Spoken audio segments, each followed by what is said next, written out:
Siya si Hailey.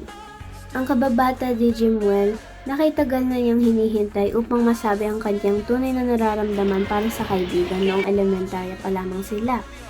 Ngunit bigla ng pag-alis ni Hailey at mula noon ay nawalan na sila ng koneksyon. Noon pa man na nakalimutan nila ang isa't isa, nananatili ang nararamdaman ni Jimwell para kay Hailey.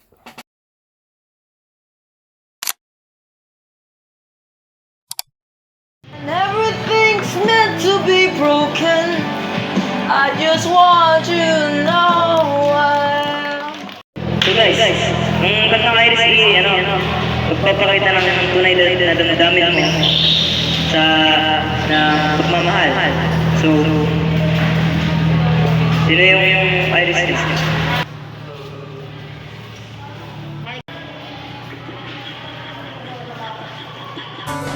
Ang Iris po sa buhay ko ay yung tao na nagsimula pagkabata namin. Ramdam ko na ang kaginhawaan at kasiyahan kapag kasama siya. Pero mali siya nang walang paalam eh.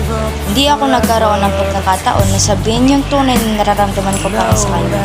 At ngayon, mukhang nakalimutan niya na ako. Nakalimutan ko rin pero kahit kailan hindi nawala ang pagmamahal ko para sa kanya. Hanggang ngayon, nag-aalala pa ako para sa kanya at siya pa rin yung dahilan kung bakit gusto ko maging best version ng sarili ko araw-araw. Grabe nga ba? Pero sino ba yung Iris na ina-mention niyo? Pwede bang maghanap ka ng pagkakataon para umasa sa kanya? Opo, si Hailey po.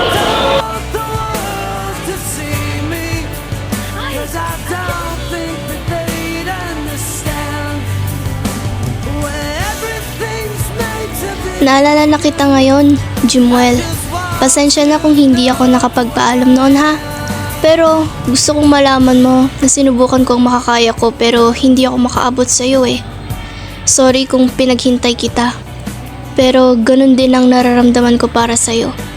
Lagi mo akong napapasaya sa simpleng mga biro mo.